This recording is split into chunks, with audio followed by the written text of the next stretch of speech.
હવે સાહેબ લોકો એવું કે છે ફાડર સલ્ફર જે છે ને હા એ બહુ ધીમે ધીમે સ્લો સિસ્ટમથી કામ કરે છે. હમ અને જે દાણાદાર આવે છે ખબર ગોળી વાળું અને આમ સેવ જેવું આવે છે હમ એ સલ્ફર જે છે ને એ વધીને 90 દિવસની અંદર તો કમ્પ્લીટ એ છોડની અંદર પહોંચાડી જ દે છે સમજ્યા? હા ઓલું 3-4 વાર કન્ટિન્યુ કામ કર્યા કરે છે અને આ રહ્યું 3 મહિનાની અંદર પૂરેપૂરું વળતર આપી દે તમને. હા એક સાહેબ ને વાત ચાલુ રાખજો. એક સાહેબ ઓલા સમીર બેન નથી આપણે ધર્મજોર આપણે આવ્યા હતા આટો મારવા હા પડગમ વાળા સાહેબ ચાલુ રાખજો. હા એ નવા વરાના રામ રામ. રામ રામ. બોલો. જય માતાજી. જય માતાજી. હવે આમાં શું તમે ફાડા સલ્ફર લ્યો ને હા એ તમારે 2-3 વર્ષ સુધી જમીનમાં પડ્યું રહે. હા એ માઇનોરિટીમાં રિલીઝ થતું રહે. હા એનાથી તમારે બીજો કોઈ લાભ ના થાય. અને આ જે 90% સલ્ફર અત્યારે જે બધી કંપનીઓ લઈ આવી, મારી કંપનીનું તો સલ્ફર નથી, હા પણ છતાંય મારે આ આગ્રહ મેં એમને એવું કીધું કે આપણે રવિ સિઝન માટે યુઝ કરવાનું અને બધા ફાડા સલ્ફર ખૂબ પ્રમાણમાં યુઝ કરે. હા એકર વાઇઝ તમે કોસ્ટ કાઢો ને બેની હરખી આવે, બરાબર. ભાવ બેના હરખા થાય. હા એકરના તમે ભાવ કાઢો ને બેના હરખા થાય.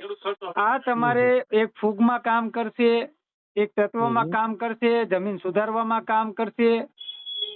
અને જે જમીનમાં પડ્યું રહેલું હોય ને કોઈ પણ આપણે આગળ કપ્પામાં તમે નાખેલું જ હોય એ જવાબદારી એ ગેરંટી હું લઉં. કોઈ ખેડૂત આપણો એવો નથી કે જે કપાસમાં ના નાખતો હોય.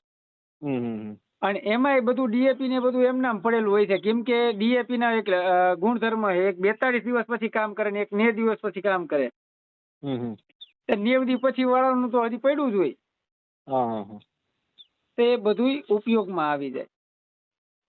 અને આ સલ્ફર આપણે નાખ્યું હોય ને એ ઉપયોગમાં આવી જાય. એટલે આ 90% વાળું યુઝ કરો ને તો વધુ સારું. અને અત્યારે તો વાવણીયામાં વહી જાય એવા બધા કરી નાખ્યા. એટલે બીજું કઈ ને પેલા ઈચ્યુ એવો હતો કે લોંદો થઈ જતું. હવે કોઈ લોંદો થવાની ઈચ્યુ નથી. પાણી આપો પછી જ ઓગળવા ચાલુ થાય. બરાબર. અને 2 પાણીએ તમારે ઓગળી જાય. કઈ વાંધો નહીં. તો શૈલેષભાઈ કે 10 કટા એ લખી નાખો. ના ના એવું નહીં. હું કહું એવી રીતે નથી કરવાનું આપણે. પણ તમારે જે ફાડા સલ્ફર મનમાં હે એ રાખવાનું. પણ હારે આ 2-5 એકરનું ખાલી આપણે કરવાનું. 10 કટ્ટાનું આપણે નહીં કરવાનું. મારે તો આમ જો તો મારે 30 એકર હે માનો ને. હા એટલે 10 કટ્ટા નાખ્યું તો અડધાનું અડધું જ થાય. હા હા તો બરોબર. તો રેડી. એટલા માટે 3 કિલો વાળી 10 થેલી. હા એક હાલો. એકરે કેટલું જાય એમાં? એકરે 3 કિલો. બરાબર. અને એનો શું ભાવ કીધો? ઓલાનો લગભગ 300 રૂપિયા જ છે એના. એના એ ભાવ પડે એમ ને? હા તો કઈ 10 એકર નું કરો અત્યારે. ઓકે 10 એકર નું. હા કઈ જોઈ લ્યો એ ભેગું લખી નાખો. સગડા નાખી દેજો. ઓકે હા.